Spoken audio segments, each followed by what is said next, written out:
Price lord. ಕರ್ತನ ನಿಮ್ಮೆಲ್ಲರನ್ನೂ ಆಶೀರ್ವಾದ ಮಾಡಲಿ. ನಾನು ಪಾಸ್ಟರ್ ಕುಮಾರ್ ಬೊಂಬೆ. ಯೇಸು ಕ್ರಿಸ್ತನ ನಾಮದಲ್ಲಿ ನಿಮ್ಮೆಲ್ಲರನ್ನು ಸ್ವಾಗತ ಮಾಡಿಕೊಳ್ಳುತ್ತೇನೆ. ಈ ದಿನದಲ್ಲಿ ದೇವರ ವಾಕ್ಯದ ಧ್ಯಾನವನ್ನು ಮಾಡಿಕೊಳ್ಳೋಣ. 1 ಪೇತ್ರ 5ನೇ ಅಧ್ಯಾಯ 10ನೇ ವಾಕ್ಯದಲ್ಲಿ ದೇವರ ವಾಕ್ಯವು ಈ ರೀತಿಯಾಗಿ ಹೇಳುತ್ತದೆ. ಏನಂತ ನೋಡಿಕೊಳ್ಳೋಣ.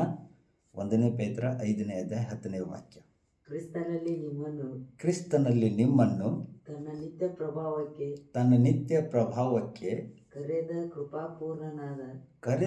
ಕೃಪಾಪೂರ್ಣನಾದ ದೇವರು ತಾನೇ ನೀವು ಸ್ವಲ್ಪ ಕಾಲ ಬಾಧೆ ಪಟ್ಟ ಮೇಲೆ ನಿಮ್ಮನ್ನು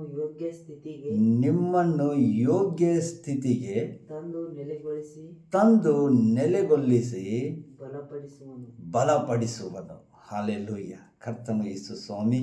ಈ ವಾಕ್ಯದಲ್ಲಿ ನೋಡುವ ಪ್ರಕಾರ ಪ್ರಿಯ ಜನರೇ, ಸ್ವಲ್ಪ ಸಮಯ ನೀವು ಕಷ್ಟ ದುಃಖದಲ್ಲಿ ಇದ್ದುಕೊಳ್ಳುವಾಗ, ಆದರೆ ಯೇಸು ಸ್ವಾಮಿ ನಿಮ್ಮನ್ನು ಏನು ಮಾಡ್ತಾನೆಂದರೆ, ಸ್ವಲ್ಪ ಸಮಯ ಬಾಧೆಯನ್ನು ಪಟ್ಟ ನಂತರ ದೇವರು ತಾನೇ ನಿಮ್ಮನ್ನು ಯೋಗ್ಯ ಸ್ಥಿತಿಯಲ್ಲಿ ತಂದು ನಿಮ್ಮನ್ನು ಬಲಪಡಿಸಿ ನಿಮ್ಮನ್ನು ಸ್ಥಿರವಾಗಿ ನಿಂದಿರಿಸುವಂತೆ ದೇವರು ಸಹಾಯ ಮಾಡ್ತಾನೆ.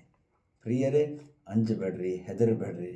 ನೀವು ಸೋತವರಲ್ಲ, ನೀವು ಗೆದ್ದವರಾಗಿದ್ದೀರಿ. ಹಾಲೆಲೂಯ. ಯಾಕಂದರೆ ಈ ಲೋಕವನ್ನು ಜಯಿಸಿದ ದೇವರು ನಿಮ್ಮ ದೇವರಾಗಿದ್ದಾನೆ. ನಿಮ್ಮ ದೇವರು ನಮ್ಮ ದೇವರಾಗಿದ್ದಾನೆ. ಕರ್ತನ ಯೇಸು ಸ್ವಾಮಿ ನಿಮ್ಮೆಲ್ಲರನ್ನೂ ಆಶೀರ್ವಾದ ಮಾಡಲಿ. ದೇವರು ನಿಮ್ಮನ್ನು ಆಶೀರ್ವಾದ ಮಾಡಲಿ. ಯೇಸು ಸ್ವಾಮಿ ನಿಮ್ಮನ್ನು ಆಶೀರ್ವಾದ ಮಾಡಲಿ. Praise the lord. ಕರ್ತನ ನಿಮ್ಮೆಲ್ಲರನ್ನು ಆಶೀರ್ವಾದ ಮಾಡಲಿ. ಅದೇ ರೀತಿಯಾಗಿ ನಮ್ಮ ಚಾನೆಲ್ಗೋಸ್ಕರ ಪ್ರಾರ್ಥನೆ ಮಾಡಿರಿ. ಒಂದು ಒಳ್ಳೆಯ ಕ್ಯಾಮ್ರಾ ಮತ್ತು ಒಳ್ಳೆಯ ಒಂದು ಸೆಟಪ್ ಬೇಕಾಗಿದೆ. ದೇವರು ಅದನ್ನು ಕೊಡ್ತಾನೆ ಅಂತ ನಾನು ನಂಬುತ್ತೇನೆ.